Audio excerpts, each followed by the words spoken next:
Ladies and gentlemen, we are very happy at Judisk Kultur i Sverige to be able and present for you this evening Ian McEwan, an award-winning, prize-winning author. Among the awards that he received are the Shakespeare Prize, of course, the Booker, but the most important, the Jerusalem Prize.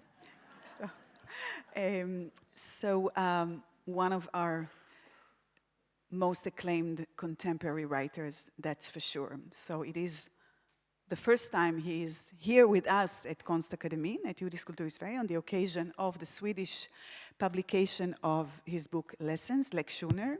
We're doing this in cooperation with Bromberg, and we are very happy to have Anina Rabe here with us also for the first time. Anina is a literature critic and journalist. Welcome, Anina. After this talk, there will be two nice girls are going to sell Ian's book, of course. These books are already signed. They're freshly signed. He just signed it before you arrived. Just because we're so many, we want to avoid these big lines and, So get a book. There will be a mingle with wine, the routines, with some refreshments. And we wish you all a great and meaningful evening. Thank you very much for coming.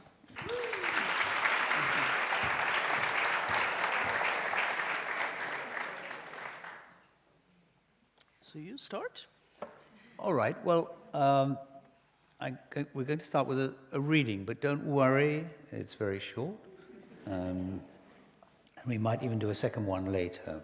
But anyway, I just want to thank you for that lovely introduction. And it's marvelous to be in this room full of naked men. But it's not going to put me off, don't worry. So, this novel carries the reader along an entire lifetime of one Roland Baines. And in 1989, in November, he finds himself by accident in Berlin. And he goes to Potsdamer Platz, and the wall has been opened on the western side, a big hole in the wall, and the crowds are surging through, and Roland has no choice but to go through, and he's already quite familiar with Berlin. He smuggled books into East Berlin 10 years before, in the 70s. And he now finds himself standing in this once heavily militarized scrubland, really. It's like a sort of sandy, that sand that's so familiar in Berlin. And so here we go. He was being carried deeper into the obvious, easily forgotten fact. The wall was mostly two parallel walls separated by the death strip. They were crossing it by means of a broad corridor bound left and right by chain-link fences. The space had been cleared of landmines and man-traps. Through the fences he could see East German border guards, the Vopos, standing about in groups, most of them barely older than teenagers. Days before, their standing orders were to shoot at sight anyone venturing onto this earth. Now they had a sheepish look. He noticed how they wore their revolvers in the small of their backs. And 50 meters beyond the Vopos were multitudes of rabbits nibbling the grass. Their golden age was coming to an end. One day soon the developers would be moving on to their terrain. A safety request came through a megaphone on the west side for people to spread out if they could. The good-natured crowd instantly obeyed. Roland was searching again, looking for his friends. Could they have made it here? He knew that getting out of the town of Schwedt so soon would have been impossible. But he wanted them here. They deserved to be here, his German friends, his East German friends. For 5 minutes on end, keeping apart from the flow across the abandoned land of last summer grasses, weeds, and flowers, he forgot where he was and looked only at faces. The thrill of being in a once forbidden place was beginning to fade. After 20 minutes of standing about in the field in wonder and taking snapshots, much of the crowd that had poured through the gap in the wall in excitement began to move back west. Roland followed them. It was cold if you didn't keep moving.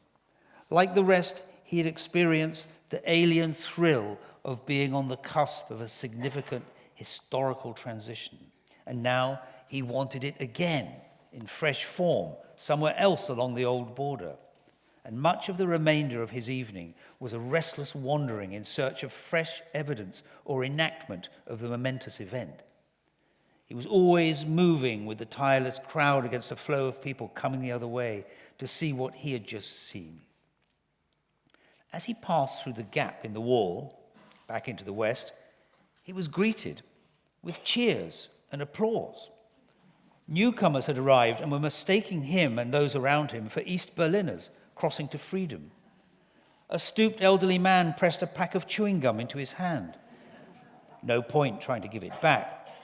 Today, historical consciousness was highly attuned. In 1945, a GI or a British soldier might have been tossed the same treat to this man from the turret of a tank or a 3-ton truck.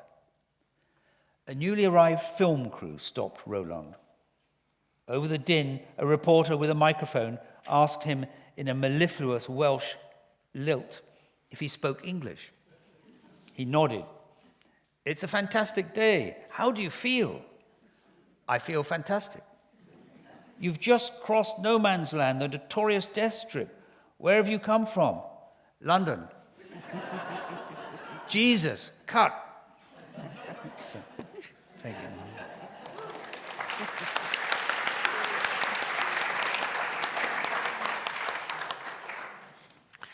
So, as you could hear from this short extract from the novel, this is a very absorbing novel. While I was reading it, I've been completely absorbed in it this past week, and as I've been reading it, I have had my colleagues at my office looking into say, "Can you come out for a minute?" "No, I can't because I'm reading." And they say, "Well, what's it about then, the book?" This colleague of mine does not work with literature, I'm telling you so. And I said, because I didn't want to be disturbed, which you will notice once you read this book, that this is the kind of novel you do not want to be disturbed while reading. So I said, "Oh, it's about a man and his life." And then I said, no, it's about life. And then I said, "No, it's about Europe and history." And then I didn't say anything else. But it's about all these things and a lot more. And I thought I'd start by asking you, what is it about? Because we want to give the audience sort of idea of what is the novel we're going to be talking about. Well, as I said, it follows one man's life. And if I was really put on the spot, I think I would start with the title, Lessons, which is a very deceptive title. If you were to ask someone my age or older, since they live so long now, what lessons have you learned? The only possible response is just a set of cliches, of non-information. Kindness is good, love is good, be good, avoid mistakes, or be young and make your mistakes, and then... in other words, it's very irritating to be told what the lessons of life are. And yet, one senses that one knows more than one did. And I think the only way you can transmit a lesson, as it were, in a book, is to create artificially the sensation of living a whole life and feeling by the end of the book, I hope, that you would know more. In other words, the proof is in the actual living. And right at the end of the novel, Roland is talking to a 9-year-old, his granddaughter, and she has told him all about a book she's been reading, and she asked him, "What book would you like to be reading now?" And he's already got in mind a book, and it's the history of the 21st century. And while he's telling himself that that's not a history, that he worries that the 21st century is not going to turn out very well, he realizes that he feels as though he has not learnt a thing. But he's been through so much, and yet he is radically transformed by everything he has done. So it's really that sense of the accumulation of our life's experiences, and Roland has many, many diverse experiences, many of them penetrated by international events, but many also penetrated by personal, strong, powerful personal events. And it's at that point, really, we end, I think, with one of the surprise discoveries of life, for most of us, not all of us, one final love affair, that is, as it were, being with grandchildren. And she is the one who, as it were, leads him off the stage. So it's a very roundabout way of saying I don't know how to answer your question. No. You might have noticed. Only in the living through life do we understand life, and there it is. But isn't it also so, as you get older, you also realize, quite embarrassingly, that some of the cliches are true? I mean, love is good. I mean, what we will remember by the end of our lives is the things that have been good, like love, for instance. I knew that when I was 3. No, you did not. Well, when my mum embraced me, I thought Yeah, I could have yeah, lots but of... But yes, I know what you mean. And there are many kinds of love. And, you know, people in the last 20 years have talked a lot about kindness. But, yes, I mean, giving advice is much more fun than listening to advice. Nothing like the sound of your wise old voice saying something or other. But there are other conclusions here too. Partly the novel is an exploration of ambivalence, of what it is to have contradictory feelings about things. So, for example, and I don't mind giving the plot away of this novel at all, Roland marries in his early 30s. It's a very passionate love affair at first, and they have a baby. And then one day his wife vanishes. She leaves a loving note on the pillow of their bed, but she says, "This life is not for me." 3 years later, he never knows where she's gone. The police come. There's some suspicion that he might be the murderer of his wife. 3 years later, he's in Berlin, from the passage I just read, and he meets Alyssa, his wife. And they go off to talk in a little alleyway, and it's a rather bitter exchange. He's furious with her for abandoning their 7-month-old baby and himself with no explanation.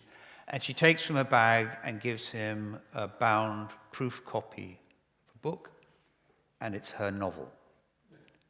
He takes the novel back to his hotel, and he starts reading. And we, the reader, read over his shoulder. And to his dismay, complete dismay, it's a masterpiece. And it's very inconvenient because he's furious. Now he becomes, for the rest of his life, her closest reader. He's passionate about her work, even as he's furious with her. And this is never resolved for him. It cannot be resolved, these two things. And it's these kinds of ambivalences in life. And we are deceived into thinking by all the novels and movies that we've seen in life that problems like that get resolved. In life itself, very little gets resolved. Things either get forgotten or they become part of your luggage. And we have a word in English, I don't know if you have it in Swedish. It's a word that can irritate you profoundly if you stop believing in it, and that word is closure. Now you come to one of my questions that I was going to ask at the end of the talk. Oh, sorry. But we do it now. You should have told me. Let's do it now, because this is a very interesting thing that is one of the lessons that I learned from the novel. So please. Well, About closure. It's a complete fake notion. There is no closure. But you need them in novels for formal aesthetic reasons, but life goes on. And the woman who says, if only my husband's body could be brought back, then I'd have closure, you know this is not so. The only way she'd have closure is if her husband came back to life. The sorrows, as well as the joys too, they either continue till your death or you forget. But they become just part of who you are, the load you must carry through life. So there are a number of ambivalences through the novel that never, ever get sorted out. And I suppose the central one is that Roland, when he's 11 years old, is sexually groomed by his female piano teacher, and 3 years later has an affair with her, which changes the course of his life. It doesn't ruin his life, it simply changes, it deflects it. It certainly hinders his life. Again, that's something that he writes and rewrites, and I think this is what we do with our past. Your childhood looks very different to you. Your childhood looks very different to you when you're 20 than when you're 70. When we start to have children ourselves, we might be a little more forgiving of our parents. So things shift. We're like novelists writing the drafts of our own past. But yet, I do have a feeling that we very desperately want closure, and that we expect closure. That it's sort of a part of the human experience to want to have some closure, to think that if there is any justice, there should be some closure. You should finally get to grips on why that friend hurt you so badly, or who... Maybe that's how religions get started and manage to continue in the face of all the evidence. Do you think it's part of human nature, or have we just read too many novels? Well, in the drama of real life, even good guys get killed, and there isn't anyone dispensing justice as we can see it down here on earth. So I think you're right. We long for this, but I don't think it's available. We also feel that we have the right to demand it almost, I think, sometimes. Yeah, well then, read novels. Yeah, exactly. Read this novel, then you understand that there is no point in that. Yeah, if you like closure, especially children's books. That's true. That's true. So let's talk about Roland, because Roland is he is the person that we get to follow through 70 years of his life. And Roland, I went to a funeral the other day, and the eulogy, the man who spoke about the dead person said something about you can either choose two ways in life. Either you participate or you choose to remain passive. Of course, this person had, because the good thing is always to participate, of course. But with Roland, you have a very distinct sense that he is the type that remains passive. Or, very much. And by the way, even funerals don't give you closure. I know. People are fighting over the will or the memory. Well, this occasionally is suggested to me that Roland is passive. But I have to say, during the Cuban Missile Crisis in 1962, he's 14 years old. He thinks he'll never have any sexual experience. Then he remembers his piano teacher. He thinks he has agency in this matter. He goes and knocks on her door, and the whole thing begins. The most intense and inappropriate affair begins. But still, he's active in that. He raises a child on his own. That you cannot do if you're passive. He smuggles books into East Berlin. He goes to confront, 50 years later, the piano teacher. He does many things that... Yes. I would say that he was... he misses out on his education, but he takes it in hand at the age of 30, and in 10 years becomes an extremely well-read person. So I don't quite buy that as any of that as passive. I think many of the reviews of the I book know. that I've read have been focusing, I think, a little bit too much on his passivity. But one cannot deny that he is a person that is going with the flow, sort of. Well, that's why I don't read reviews. What do they know? I certainly don't want advice from hot-headed 24-year-olds who are full of Oedipal rage against older writers. We can come to that Yes. later as well. Okay. No, but Roland he's very much shaped, of course, by these two events, by these two women actually abandoning him in a sense, and also if we start with the piano teacher, who is she? I mean, what is she? Because it is very ambivalent. I mean, it is. If you read it with today's glasses, you will absolutely think that this is an abomination. It's an enormous it's a sexual assault on a child.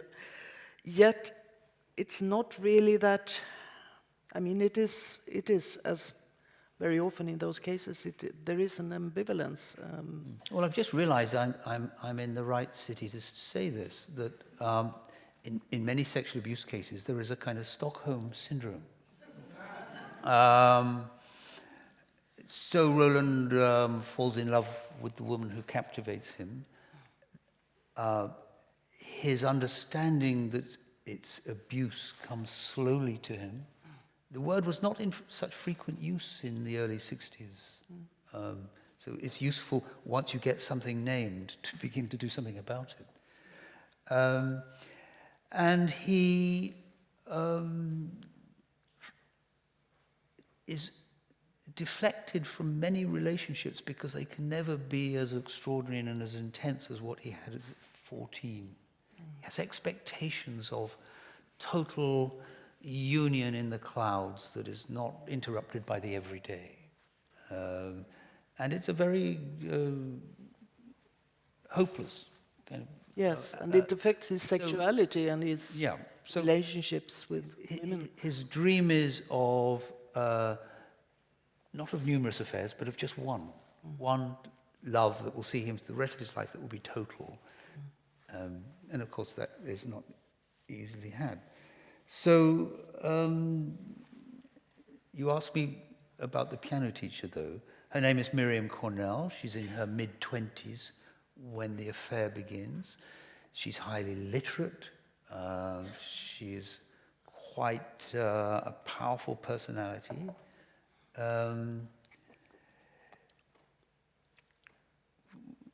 The degree of her guilt in this we only partially understand many, many years later.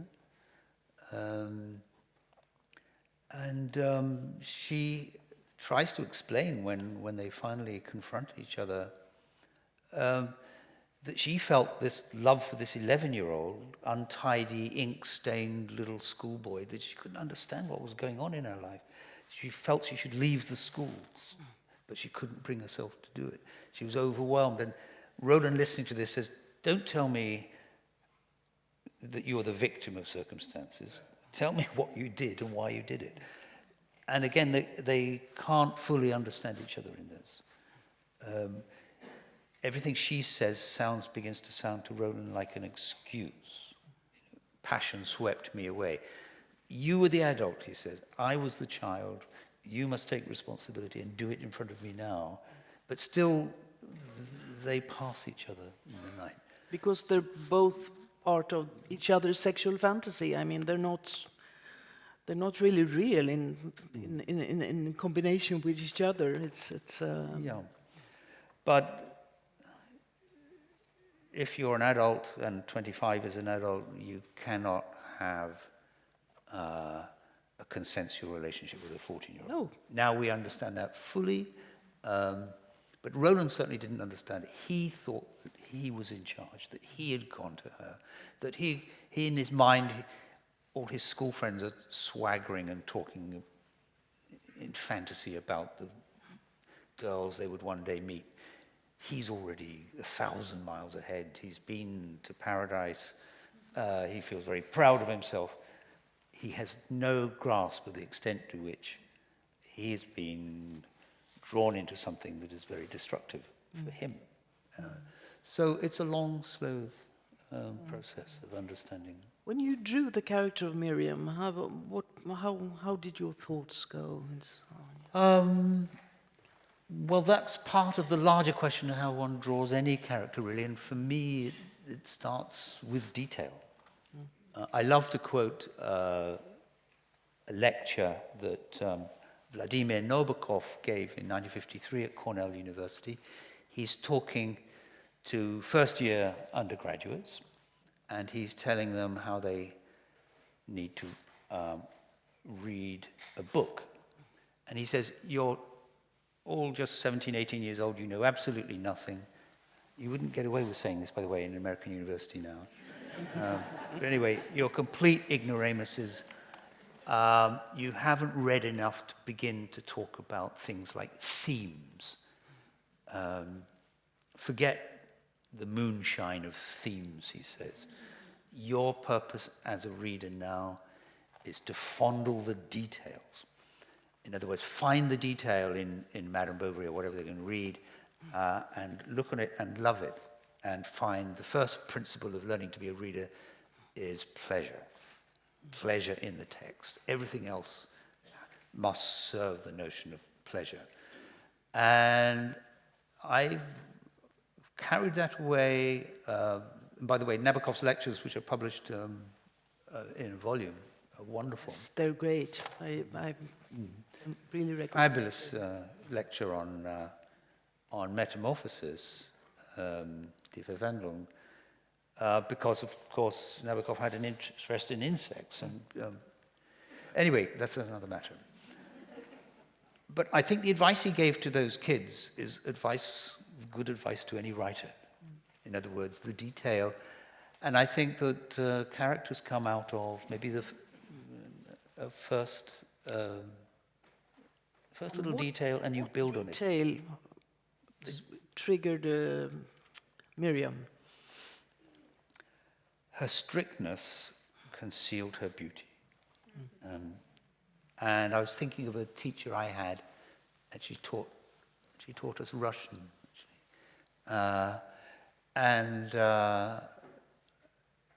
She was so strict that we didn't notice how beautiful she was, or how striking and what a marvelous face she had, because we were terrified of her. So out of that detail, it's then possible to, you get one thing, then something follows from that. Also, Alyssa, his wife, the wife who leaves him, she's also a very strict person, very strict. I don't know about strict. She's very focused, and then, again, another one of the sort of interests of this novel is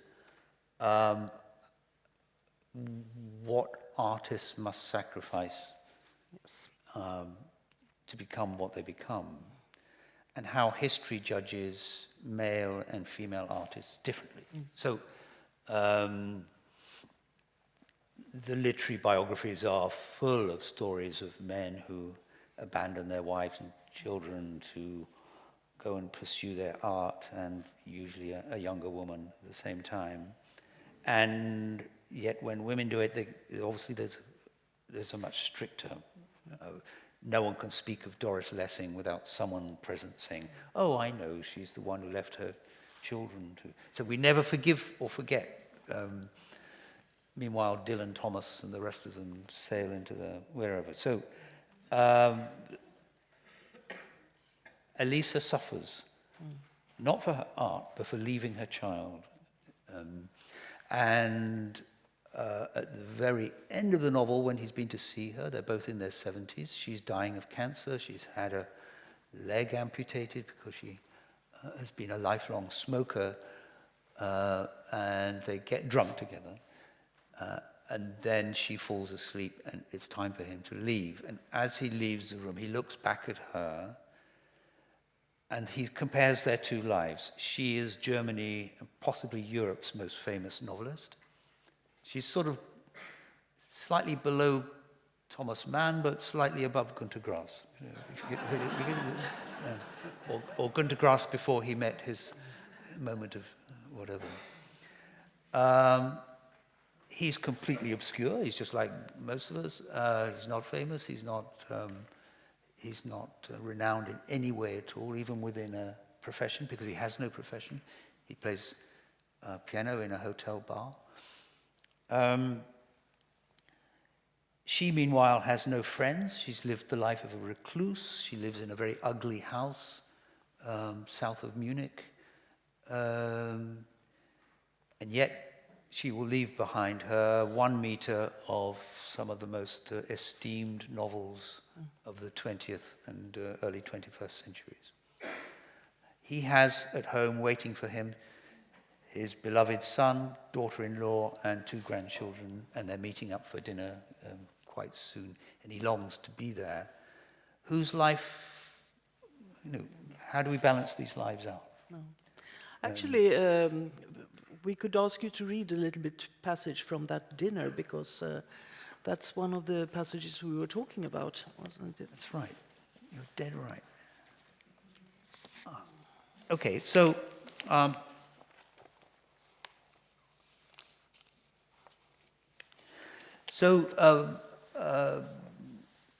Lawrence is Roland's son. He's now in his, say, mid-30s, early to mid-30s. And he and his wife both work at the Potsdam Institute, the Climate Change Institute in Potsdam, just outside Berlin. So they're sitting at dinner. So next, the conversation turned to their work. Both were helping with papers for the 2021 IPCC report, due in 10 months. The indices were bleak. Carbon dioxide in the atmosphere was up to 415 parts per million, the highest level in 2 million years. The forecasts of 7 years before had proved too conservative. They thought that some processes were irreversible. To hold warming to 1.5 degrees was now impossible. They had recently gone with a team and overflown, with Russian permission, vast areas of Siberian forests in flames. Local scientists had shown them shocking data on methane release from antiquated oil wells, and had said that passing the news upwards through the bureaucracy could threaten their science funding. The ice melt data from Greenland, the Arctic, and Antarctic were depressing. Governments and industry, for all their rhetoric, were still in denial. Nationalist leaders were living in a fantasy. Forest fires, floods, drought, famine, superstorms this year would be even worse than last, but better than the next. It was already here, a catastrophe. Lawrence was pouring the wine they had brought with them from Germany. He said, "I think it might be too late. We're stuffed." The windows were open to the warm night air. The three spoke and listened easily, intimately. It often happened like this, Roland thought. The world was wobbling badly on its axis, ruled in too many places by shameless, ignorant men, while freedom of expression was in retreat and digital public spaces resounded with the shouts of delirious masses. Truth had no consensus. New nuclear weapons multiplied, commanded by hair-trigger artificial intelligence, while vital natural systems, including jet streams, ocean currents, as well as pollinating insects, submarine cliffs of coral and the biological churn of rich natural soils, and all manner of diverse flora and fauna, wilting or becoming extinct.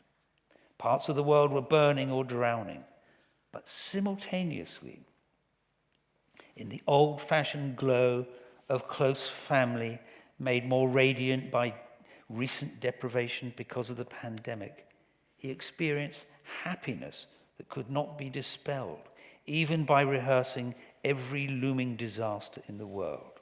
It made no sense. So, one more ambivalence. No, again, the private feeling, again, you cannot resolve these two things. If you, No, that's true.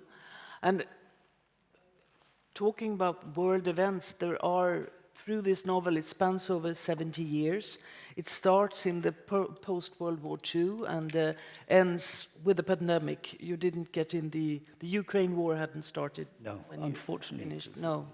But I mean, fortunately. several things, apart from that, it's very interesting to read this and realize how many, at least if you have reached some sort of age, how many of these enormous world evolving things you've been experiencing, even just around you, and also you see there are some parts of it that are quite uncannily parallel to today, that you realize that the fear is, sometimes when I talk to very young people and they think that the threat from the climate change, I mean, they talk as if it's something new. And then I was maybe 20 or 22 when Chernobyl was, and I remember exactly the same fear. We were also brought up with the fear that is... And nuclear weapons, of course. Nuclear weapons, in the absolutely, 80s. absolutely. And now we have it again. So Yeah. it's when I was in 2019, I was thinking that I'd really like to just immerse myself in a long novel. And one of the things I did was write down all the crises or international events, and some of them, well, one of them, Berlin, being a joyful one, most of them being problematic in the extreme. And the extent to which they penetrate private lives, even the lives of people who aren't all that interested in politics, the general feeling in a society of optimism and pessimism on that scale are dictated by these events. They are the forces that lend a color to what you could formulate as a very simple question. Will our children have a better life than us? And when I was growing up, it seemed like the answer was definitely yes. I certainly had a better life than my parents. Now, those of us who are parents or grandparents look with much more anxiety about that. And it's by no means certain that our children will have a better life than us. And that was before I had any notion of any characters or any sense of a novel. I just thought, somehow I want to write the story of a lifetime that stitches all those events together, not seen close up as a diplomat or a general or a politician might see them, but someone on the outside. And so the first event for Roland is at the age of 8. The Suez crisis begins. NASA nationalizes the Suez Canal, which the British regard as theirs, even though the French dug it. I never quite worked out that puzzle. And I personally was living in Libya, and one day I was on a school bus, and it went straight past my house and right to the edge of the desert where there was an army camp where my father worked. And with all the mothers and children were being brought to this little camp to protect them against the notion that the Libyan population would be seized by the nationalism that was sweeping through Egypt and that we would be in danger. And by some great stroke of luck, my mother was in England. And so for a week or 10 days, I had the complete freedom. No school, some of my best friends. We climbed up the ladder to the machine gun nests. We were in the tank workshops. There were dashing young officers who give us a spin on their Harley Davidson. And I was in paradise. And that was the Suez crisis for me. So it can come at you in odd ways. And sometimes I think that notion of freedom stayed with me all through my teens into my 20s. And maybe it was why I knew I never wanted a job, and why becoming a novelist was a way of staying in this army camp somehow. And incidentally, Roland has some similarities to. Well, I tell the that. entire story. I Yes. give it all to Roland. Yeah. But you did become a novelist, but Roland, he's sort of floating between jobs, and he's very talented. It's very obvious. I mean, the piano teacher is also, recognizes very early that he has an extraordinarily grand talent. And then for a while he becomes a tennis teacher, and he's apparently very good at tennis as well. Yeah, well, good enough to be a teacher. And he has literary ambitions, but nothing really comes of That's it. what happens to most literary ambitions. Probably. Or musical ambitions. I mean, Well, yeah, I mean, he Roland ends up playing in a hotel. He ends up playing in the hotel. At the age of 16, he plays a duet with his piano teacher to an audience, and they play the Schubert Fantasia, which is a masterwork, and it's, to play that when you're 16 is something. They play two of the Mozart four-handers. His sight reading is good enough. Just before she takes him upstairs to the bedroom, she says, "We're going to play duets." And she makes him sit down, and he has to sight read their way through, an astonishing presto. So, and that's the age of 14. So he has the promise of a career in maybe a concert pianist, perhaps. But he runs away from her, and therefore runs away from that possibility.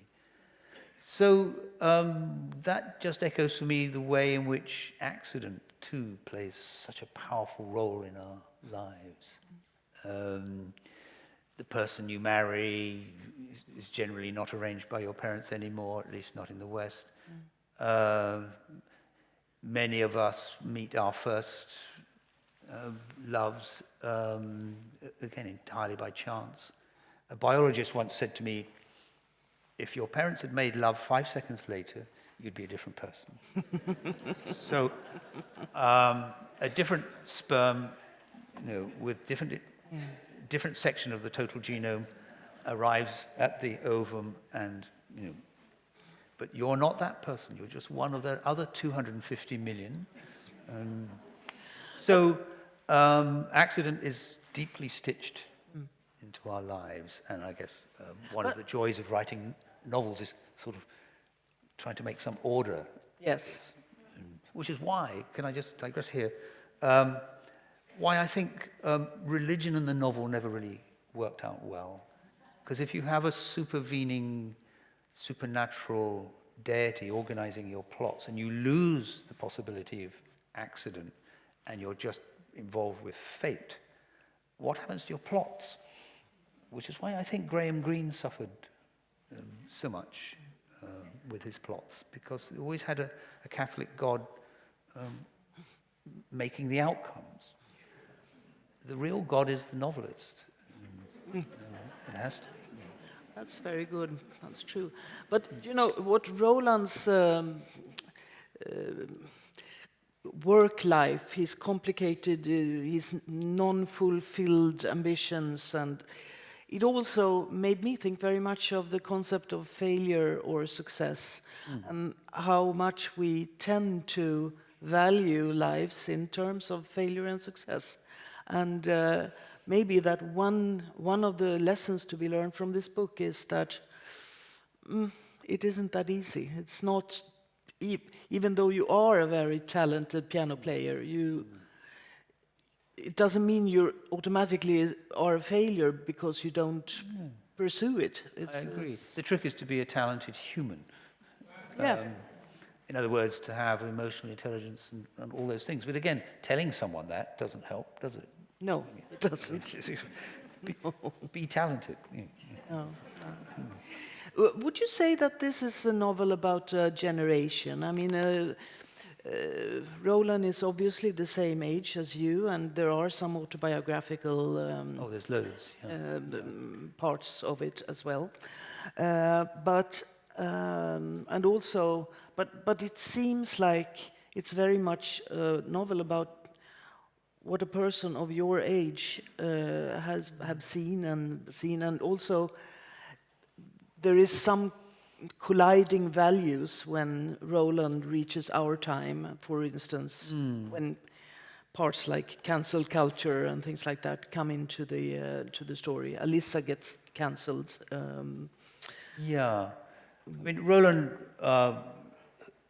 who is, to some extent, me, had I not become a writer, I think I would have drifted around. I didn't think my tennis was ever good enough to be a teacher, but I was always resistant to the idea of a job, a career. And I've been talking with Annalena, my wife, about maybe there's a vast section of the population now still awaiting a name, not Generation X or Y and so on, or millennials, still awaiting a name for people who are reasonably well educated, maybe not to the highest level, who value more friendships, network of friendships, who move jobs maybe every 2 or 3 years, who don't have savings, who value much more travel, who don't necessarily think in terms of success or failure. And I had this thought the other day when I was having my hair cut. And it was one of those quite sort of fashionable places that look very old-fashioned. The bare floorboards, white-tiled walls, and the guys cutting hair some of them have really expensive beards with, and look really cool. And when you're talking to them, you are talking to really interesting people who've done all kinds of different things. They've done a 6-month course in how to cut hair, but they won't do it for very long. They're not middle class, they're not working class, they're not by any definition skilled, but nor are they unskilled. And I think it grew out of the boomer generation, maybe even before that, the sort of vague sense of hippie values that have just narrowed down to a much more fluid sense of possibility in life. And I think it's awaiting, or perhaps it's already happened, that some sociologist has sort of studied and learned that, in a population of 50 million, there may be 15 million adults, men and women, like this. And I think Roland is very much of that, of moving from thing to thing, doing a little bit of tennis, piano playing and so on. Bit of journalism, but not very high level, so on. And sort of just living life more for its value and context and immediate richness than for anything else. Whereas my parents' generation were in a trade or a career or a profession for life. You were a lawyer, or in my father's case, a soldier. People like my brother, my new brother, the brother I lost and found, a bricklayer all his life. So to answer your question about generations, I think that this runs through generations, but I think it's something that awaits more definition, as it were. We're running out of time here, but I have one more question that I've been wanting to ask you for many years while I've been reading you. And that is that several times in your novels, you seem to return to the theme of the destructive, possibly negative, possibly dangerous impact of the imagination and of fiction. And I remember the first time I read Atonement, I was thinking, God, this man, he must really hate literature, or he must hate the writers, the role of the writer. Is there anything to this, or am I completely out in the blue here? Definitely out in the blue. Oh. Okay, we'll end the talk here. No, I mean, I think one of the reasons we esteem the imagination is because it's dangerous. If it wasn't dangerous, we wouldn't bother with it in a way.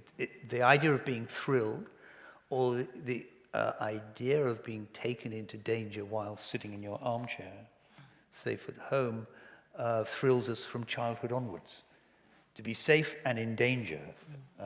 So the imagination has that power. And in many of us who are too imaginative, who can persuade themselves of things that are not so, it can be, of course, extremely dangerous when someone convinces themselves that someone else has committed a crime or caused harm. The power of self-persuasion can be really, really destructive. And I think of many instances of that in public life, but also in our family life. We've had many tragedies of people wrongly accused of things, and it's all fantasy. And where does this put the writer, the role of the writer? Well, I think the writers are bound, as Orwell said, there's only one duty, and that is to tell the truth. Actually, Henry James said, the first duty of the novelist is to be interesting. How do you square Orwell and Henry James? Because always to be interesting is not necessarily to be truthful. So another irresolvable matter. And with that, I say very much thank you, Ian McEwan. Thank you.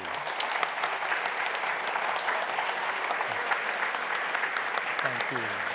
Okay. Thank you.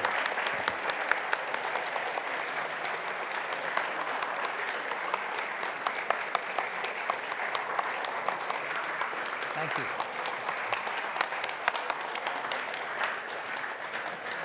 Thank you. Thank you.